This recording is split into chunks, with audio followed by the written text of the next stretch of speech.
Good morning, everyone. This is Trudy Coxe. I'm the director of the Preservation Society of Newport County, and we are delighted to have a fantastic guest in Ken Turino. Ken is an expert on Christmas.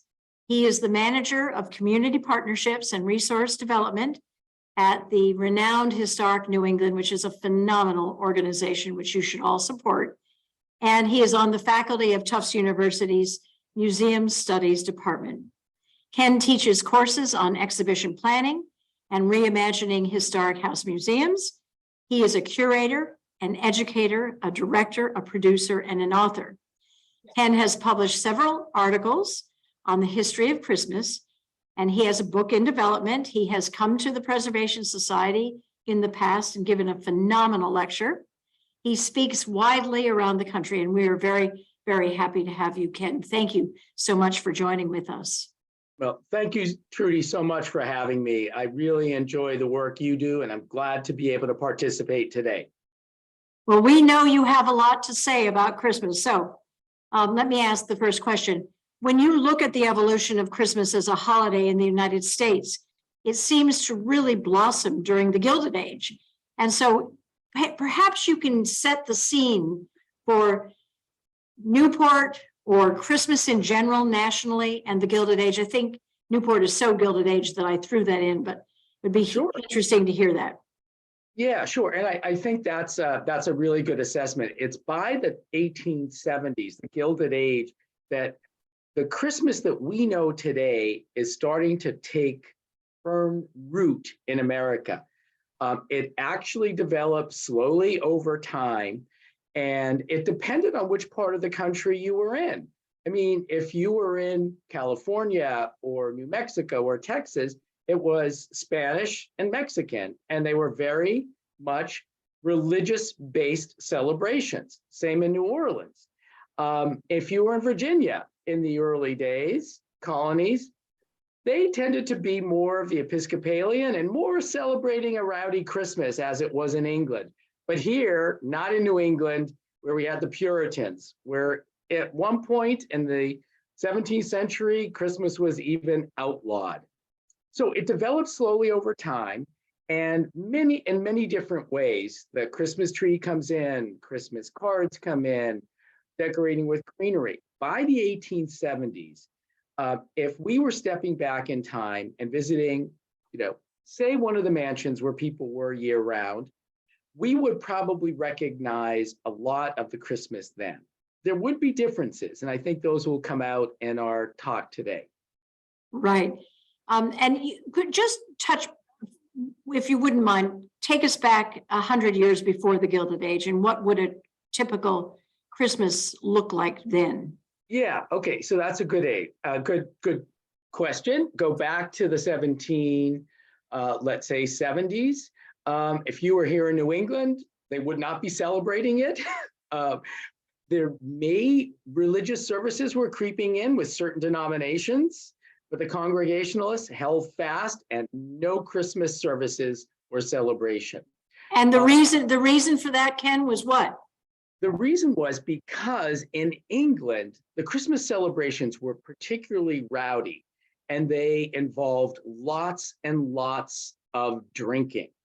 And it was at that point in time, and we're going back to the 1600s, 1700s, where people, the Lord of Misrule ruled, and the social order was turned upside down. Those at the bottom might act high and mighty. And the Puritans totally reacted against this. And when they took over control of Parliament and Cromwell comes in, they outlawed it in Britain. They did what they could to suppress it. And the Puritans here felt that way. So that was very much in New England.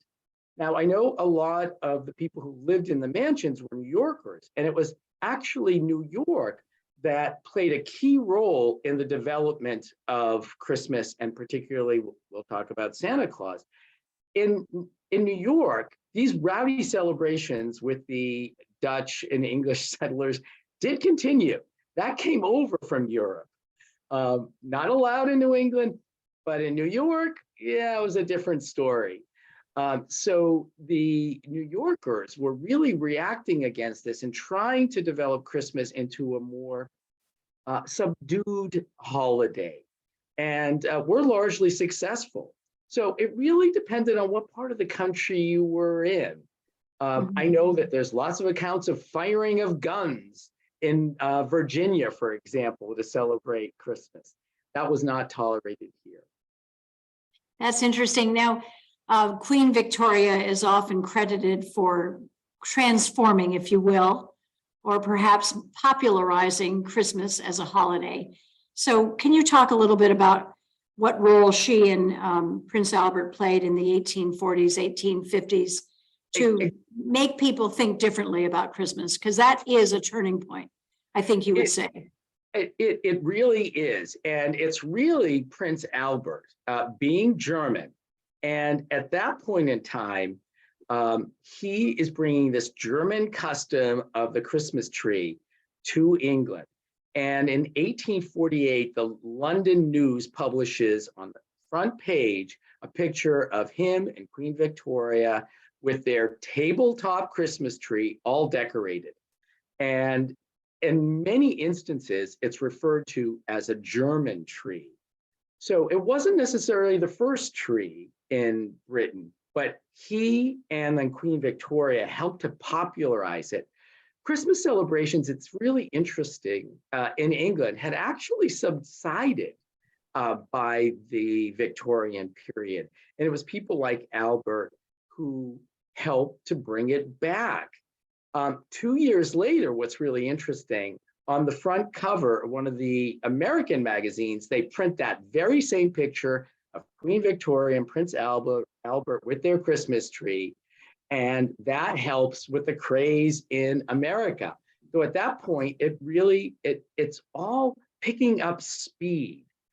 Places, the first time you might see them in America might be at a church or church fair or Sabbath school, and they would literally advertise in the newspapers that you would see a Christmas tree.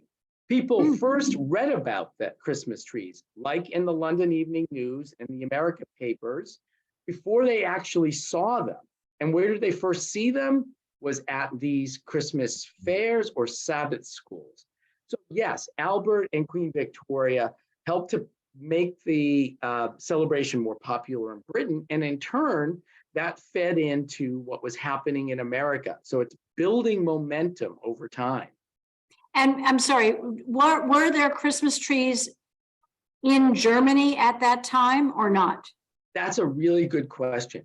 By the late 18th century, Christmas trees in Germany, were a local regional custom.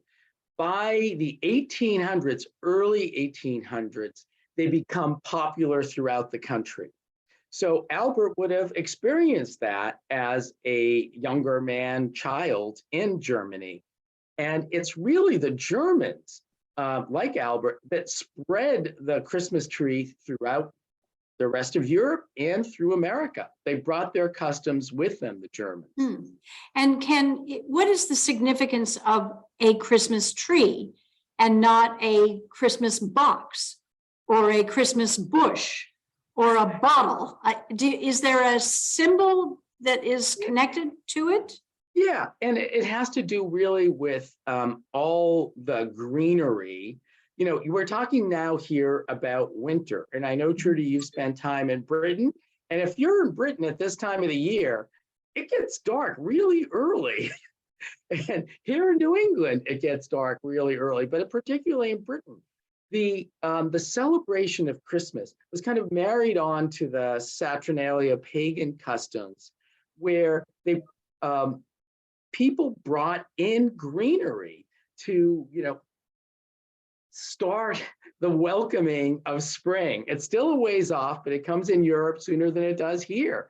And that's the use of greenery is renewed life, to bring in life again.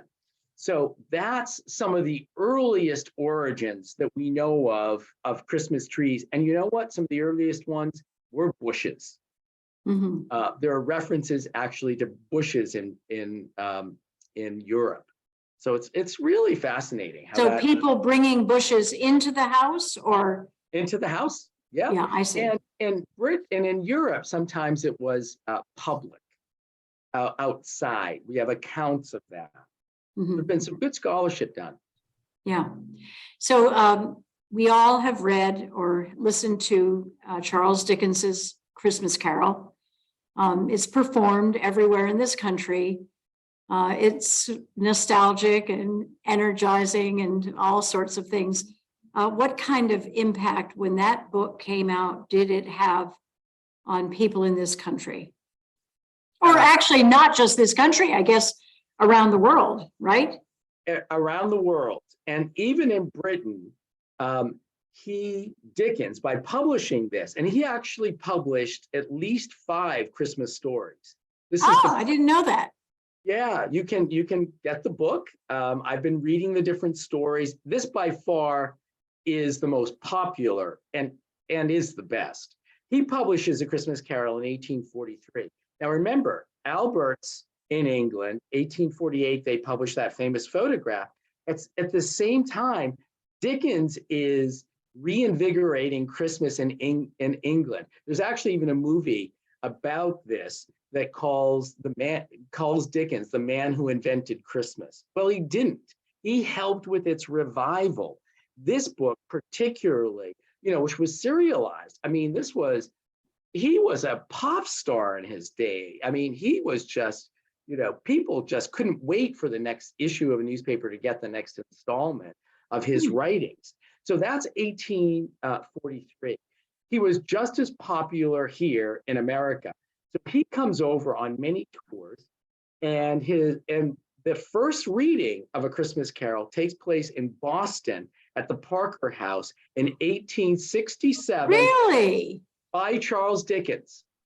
And actually, if you go to the Parker House in Boston, there's a plaque that's on the room that Dickens stayed in. Wow. Yes. So it's that Dickens toured reading that. And, again, it was published right away.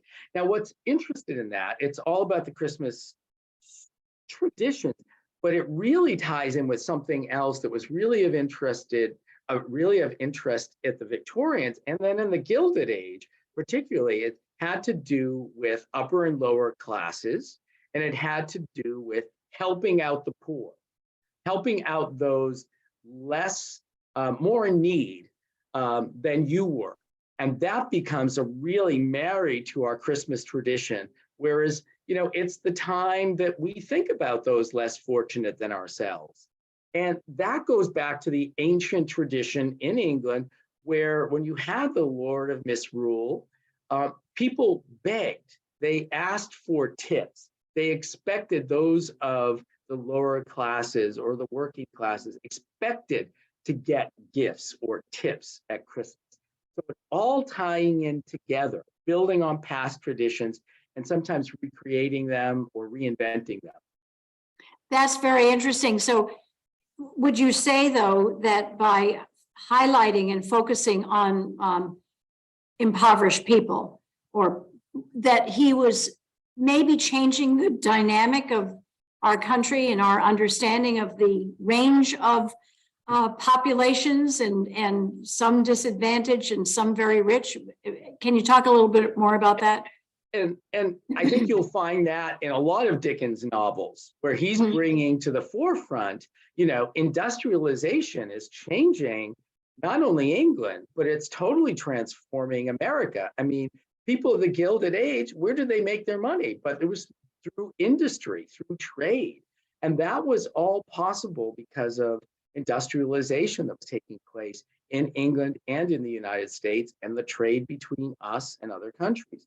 So I think absolutely he was very. Did he threaten in any way, under the radar? Was he threatening those who were more well off, or was he viewed as somebody who was an honest broker in terms of information? Yeah, I think he was, you have to look at Dickens' history. His father got put in the poorhouse for debt. I mean, this was real to him. He saw this, and he was reacting, I think, partially against that. I don't think he was, well, my opinion, he wasn't going against these people. He was just making people aware of the inequities between the classes and that something should be done to be more equitable. And that at Christmas, particularly, this was a period where we should be thinking about this, and not just at Christmas, but year round. But it's when it's, most in our minds, I think, is at Christmas. It's the Right. season of giving. Right. And at that period in time, Ken, how were people, poor people, middle-class people, rich people, how were they celebrating the day? I mean, we know that people were working, right? Yeah, in the, it's really interesting. In the 18th century, it was just a working day. And it's interesting when you look at correspondence. I did a lot of research in diaries and newspapers, and people are noting, gee, as time goes on in the 1840s and 1850s, gee, some stores are starting to close on Christmas Day. Isn't that odd? And they're announcing in the newspaper that we're going to be closed. The post office is going to be closed on Christmas Day. I have all these examples. So for most people, it was a working day in the 18th century. Now you get into the 19th century and things start to change. By the Gilded Age, again, what we know of as Christmas was, pretty much the Christmas. It becomes a national holiday in 1870. The Gilded Age. There it is. So that was Ulysses Grant, or who was the president? That is, I need to think about that. I am absolutely, yeah, I think it was. I think it was under Grant. Now, yeah, my trusted great pal in the background is looking it up so that our listeners are not incorrectly given information incorrectly. But so yeah. 1870, I'm sorry, it was the Congress, or it was the president who designates December 25th as Christmas? Yeah, it passed in Congress. Okay. And it was declared a national holiday. Now, again, this had all been. It is Ulysses Grant. It is Ulysses Grant. Woo-hoo! Post Civil War would be great. And Grant liked a good party, so Christmas Day was a time for parties. But what had happened is, it's a New Englander, Pierce, who has the first Christmas tree at a White House. And then it's another New Englander, Calvin Coolidge, which has the first outdoor Christmas tree, the national Christmas tree that we know today. That's later, but it's interesting, these connections. And when Grant designated, with the help of Congress, of course, the December 25th as Christmas Day, a national holiday, was there a political lobbying? Who was advocating for this? Yeah, that's a excellent question, Trudy. I think what's going on is that it's the tenor of the times. It is more and more states had declared it as a legal holiday. And the New England states were kind of slow to do it because, again, that Puritan feeling. New York comes in earlier. Don't ask me the exact date because I can't remember that. But it was a growing momentum that led Grant and Congress to decide that this should be a national holiday. But what was the drive? Was it that there was a growth in religious interest, or that people were looking for a legitimate day off, or what was the thing that? I don't think it was. Christmas is so interesting because there's the secular side and the sacred. I can tell you who really wanted this to be a national holiday was the businessmen, because Christmas was and still is very, very big business. The commercialization of Christmas was there from the beginning. So I don't know for a fact, but I wouldn't be surprised if business was lobbying for this national holiday, just to make it easier for them, to build up the momentum for Christmas for sales. Because in the earliest days, it was New Year's that was celebrated more than Christmas. There are many accounts of Christmas trees being, let's say, unveiled on New Year's Day, not on Christmas. So it's, but the commercialization was so big right from the beginning. We always lament about it today. Oh, it's gotten more commercial. And I can give you multiple examples from 1800 on where businessmen are globbing onto this new kind of thing, Christmas, to sell their wares. And then when Santa Claus becomes big, well, he's visiting their shop. And you can get and when does Santa Claus become big? That's an evolution too. And this is really interesting because Santa Claus comes in. St. Nicholas was the patron saint of New York, and he is written up in Washington Irving's, and the Knickerbockers of New York took him up. His feast day is December 6th, so it's coming right up. And it says in one of Washington Irving's, his history of New York, that St. Nicholas comes across the sea with gifts. So he's writing about this. Again, people are learning about St. Nicholas. The New York Historical Society, this is a museum connection, Trudy, takes St. Nicholas as their patron saint. And the Knickerbockers, the old Dutch, start promoting him, again, to get away from the rowdy celebrations that were going on. People were literally breaking down doors, asking for tips and gifts and food and drink at Christmas in New York City. They're trying to get away from that. So St. Nicholas is going to evolve into Santa Claus. So I've got a wonderful, when I do my presentation, a broadside or poster from 1806, the New York Historical Society put out with St. Nicholas on one side, and the other is the hanging of stockings for children. And what happens then, it all keeps growing. Everyone knows, the famous poem, "'Twas the Night Before Christmas." And in that, we really get laid out the story of Santa Claus.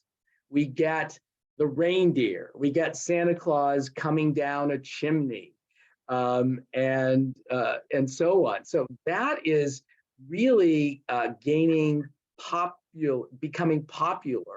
That Clemency Moore's book comes out in the 1840s, 1848. Yeah. And it just gains and gains in popularity. So you start seeing advertisements for stores having Santa Claus in the 1850s. There were earlier books. Moore's was 1848, but I even found an earlier publication with Santa Claus in it from the 18 teens. So again, starting with the Knickerbockers in Washington Irving and then moving on. But it's, Clemency Moore's poem really hit people. It was published anonymously at first. He wrote it for his children. And do you know where he wrote that book? I do know where he wrote that book. I know too. You better tell everybody. Of course, it's in Newport. Right. And it's, is it called The Christmas House, or is it? I actually, I think colloquially, it may be. You can certainly find it in your books. I was in Newport just a couple months ago and walked by it. Wonderful house, and there is a sign in front of it. But yeah, so Clemency Moore, who was a New Yorker, actually did write it in Newport. So there's that Newport connection.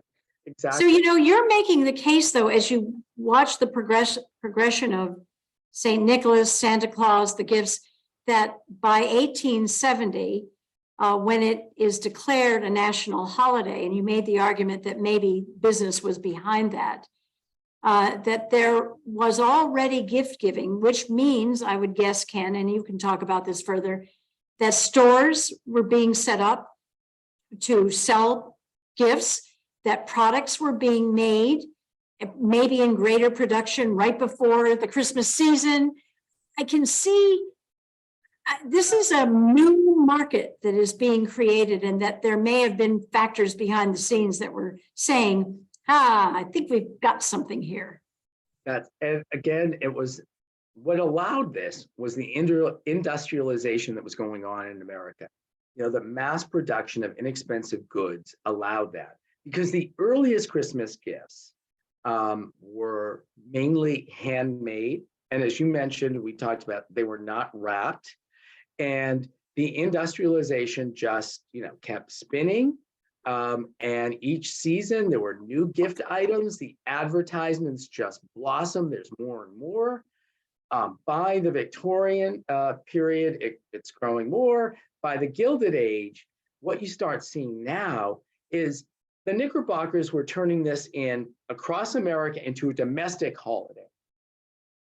By the Gilded Age, it's moving out of the domestic sphere, just the family, into the streets, so to speak. And that's when you get stores like Macy's, but in any town, decorating for Christmas. And again, it's businesses playing this up, making their windows, making their place a destination. And as early as 1884, Macy's in New York had mechanized windows with displays for Christmas, and crowds just thronged to them. So again, it's building up this momentum for Christmas. It's something we still do today, is going looking at Christmas windows. So it moves out from the domestic sphere, becomes more public, with more public Christmas trees. And also the Christmas tree itself, should mention this. In the earliest period, it was just treetop, but by the Gilded Age, it's floor to ceiling. It's like whole tree. Whole tree, like you might see at the mansions, whole tree. But in the earlier period, 1830s, 40s, 50s, tabletop, definitely. And Ken, I hate to interrupt you here, but tell our listeners what these trees look like and were decorated with, because that in and of itself is fascinating. It is, and you've seen some images. They don't necessarily look like the Christmas trees of today. Right.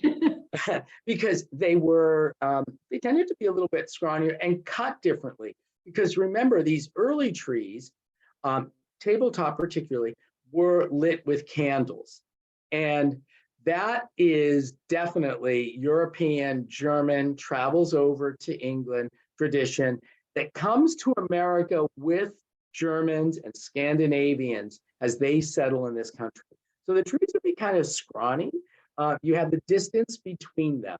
And the way this worked is that the Christmas trees would be cut very fresh, and they would be brought in, and they would be decorated, and the ornaments in the early Victorian period would be handmade. And magazines like Harper's Weekly and Ladies' Home Journal would have instructions on how you made these ornaments. The gifts were also tied to the tree, unwrapped. If they were too big to be tied to the tree, they were placed on the table, or if they were too big, on the floor, unwrapped. What would happen is these candles would be applied with a hook. There were many different styles. And you would seal off the room, close the doors, light the candles, and then do the big reveal for the children in the family where they would come in. This would be often done on New Year's Day and not Christmas Eve. It eventually moves to Christmas Eve. I have an account of traveling abolitionist author Harriet Martha Matnew, who wrote about seeing what she called the first Christmas tree in America. It wasn't. And a German immigrant, Charles Follen's house.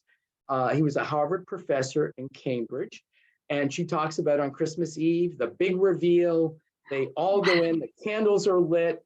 She said it looked just beautiful. She thought this would catch on in America. This is in the 1830s. She does mention that one of the dolls on the tree, its hem did catch on fire. And they had a sponge dipped in water attached to a stick, which they quickly put it out with. Wow. That's the first account I've actually encountered of a fire. But people did generally have a bucket of water and sand. Now, some people kept those candles on for just a short time. Others seem to keep them on all night. And if you haven't had the opportunity to see one, and you ever do. I have been invited to 2 homes, and they actually kept them burning for hours and sang carols. It's magic. It's purely magic seeing a tree with candles. And of course, at the very end of the Gilded Age, around 1900, that's going to be when you have your first electric lights. And they were one of the first specifically made items for Christmas trees. The other was Christmas bulbs that we're used to. Those come in the 1860s, but they were made of glass, and there were whole towns devoted to making them in Germany. Yes. They would be sold individually, not as sets. And it's not till later that stores like Woolworths, and again, here we're getting into those stores that you get sets being made and sold to the public. Well, you can see antique Christmas ornaments, they're corn, they're pickles. I've always wondered why the pickle is so popular as a Christmas ornament. There must be something behind that. But this very thin glass and beautifully sculpted, and I know they're very expensive today now, they're real antiques. If you can find one, anyone who's listening, grab it and take care of it, because you've got something, right? I have a few that I've collected over the years at yard sales and other things, but yes, they are. And they're quite beautiful. Right. And then, later on, you get the shiny brights, which I think a lot of people will remember. So there's a lot of, nostalgia associated with Christmas. But the point is that it evolved and changed over time to the Christmas. And, it still is. It still is. And then the early Christmas tree lights, were they color or were they all white? Oh, no, they were color. And really? Oh, yes. Edison takes credit for this and decorated Menlo Park with Christmas lights for one of the first outdoor public lightings that you saw. And the advertisements were very funny. And I've got images where it said, you don't have to just put these on the tree. You can have them hanging from your chandelier and going down around your table. Wow. And Ken, what was a typical Gilded Age present? Oh, you mentioned dolls that were hanging on trees. Were people spending the kind of money then, even rich people, that people today will spend on Christmas presents? Oh, Trudy, I've got some examples of Gilded Age table settings with gifts on them. And they are, again, it depended on, your wealth.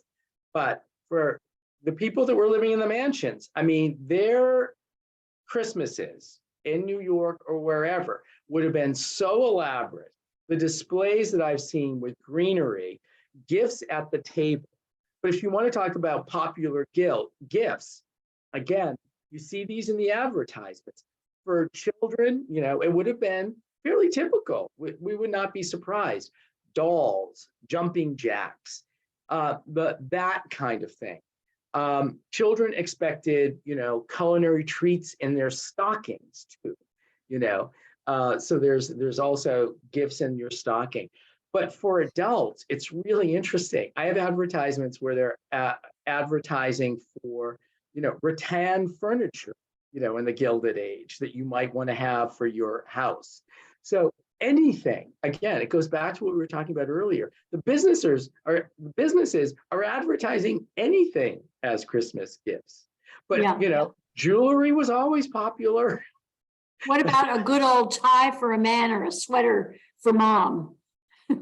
Yeah, I think it depended. Clothing was always popular. Clothing was always popular, even going back to the time when things were handmade.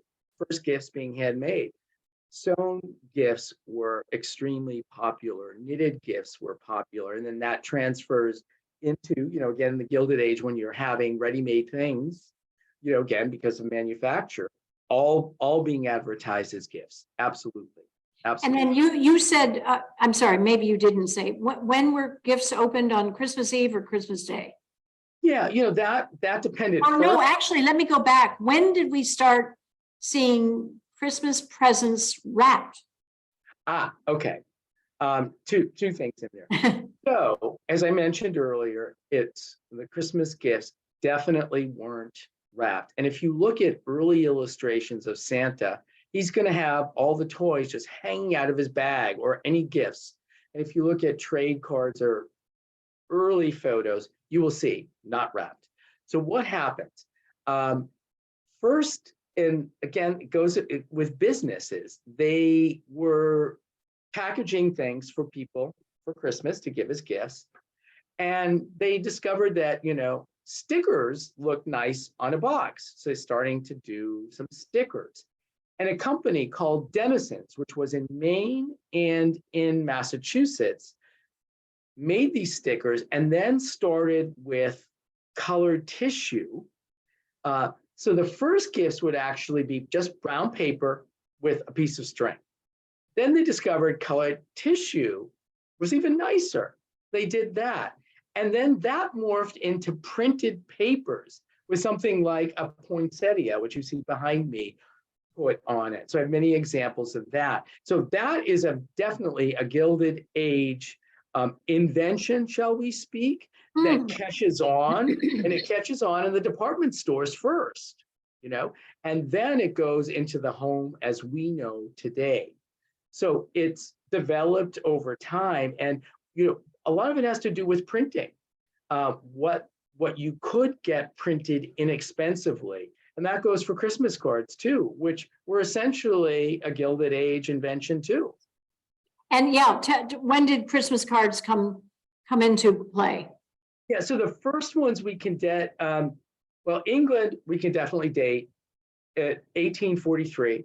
And in America, the first Christmas card that we can find now is 1853, done in Albany, New York, for a department store. There are actually two versions of that. Really interesting, 53. But it's not until the 1870s, the Gilded Age, when Christmas cards become popular. And it's a German, again, the Germans played a big role, Louis Prang, who set up in Boston, and with his colored lithography, which he became famous for, he produced wonderful cards, but they were like the size of business cards or calling cards originally. And the imagery is not what we'd associate with Christmas.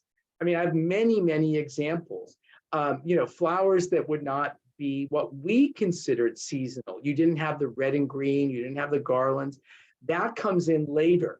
Yeah, it's really fascinating. But the things that were on the cards, like, for example, a robin.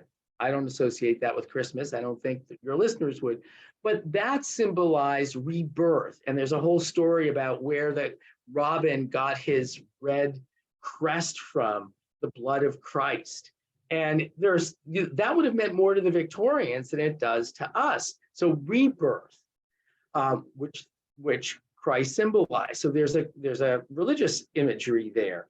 So what happens is Prang looked at his cards as works of art. He held competitions in New York City with major artists of the period to come up with these designs.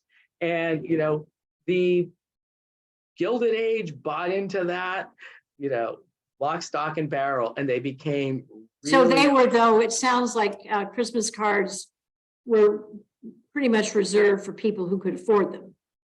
At first, but then you could get, there were lesser costs. You could get some Christmas cards were actually just postcards. So it really depended, but it catches on with the public. I think definitely the middle class bought into that very much. And, the numbers of cards that were being mailed were astonishing. Oh, wow. Isn't that fantastic? It is, but, it's there's still. I forgot to ask you, when did people though were Christmas presents being opened on Christmas Eve or Christmas Day or on January 1st? So in the early period, the early 1800s, it was more New Year's Day, the big gift giving day. But then the ads start saying Christmas and New Year's. And as Christmas becomes more popular, 1830s, 40s, 50s, it shifts gift giving to Christmas. New Year's still a big celebration, but Christmas becomes the leading holiday. And let me ask you, I just love this topic. When did stockings being hung by the fire come into being? Yeah, stockings are actually one of the older traditions that comes over. It's fascinating to me when these things start. And stockings, like Santa Claus, was an invented tradition by the Knickerbockers. They, as I said, turned Saint Nicholas into Santa Claus. But the stockings were already being hung in Europe. Dutch tradition, there's some Italian, going back earlier. So in 1806, I have an illustration of stockings being hung. And that's with an image of St. Nicholas, that Knickerbocker broadside or poster. And then right in an 1812 poem I found about Santa Claus, it talks about the stockings. And then you have Clemency Moore that talks about the stockings. Right. So in the 1800s, you see stockings. So it's actually one of the older traditions we have. Wow. To me, that's fascinating. We have about a minute left, Ken, and I have about 150 more questions. So I'm very, very sorry to see this come to an end. It is a fascinating topic. Caroling.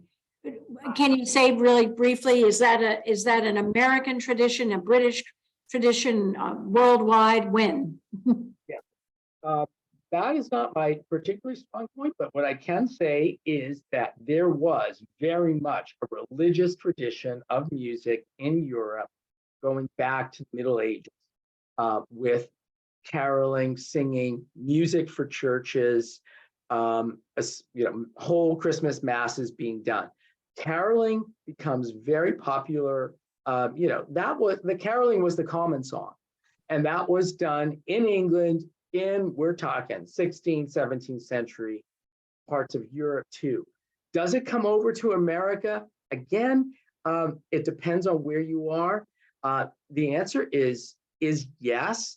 And even in America, there's Christmas music being written in the 18th century, even though Christmas isn't popular. It's fascinating to me that there are, and one group that's produced an album of their songs, the Boston Camerata, who are just amazing, has sought out some of these early music that were carols in America. So there is definitely a tradition. Moravians, German, right? They brought over some of these traditions too. So it was through America, even very, very early. Well, it's certainly true that the music and the songs of Christmas bring all of us together.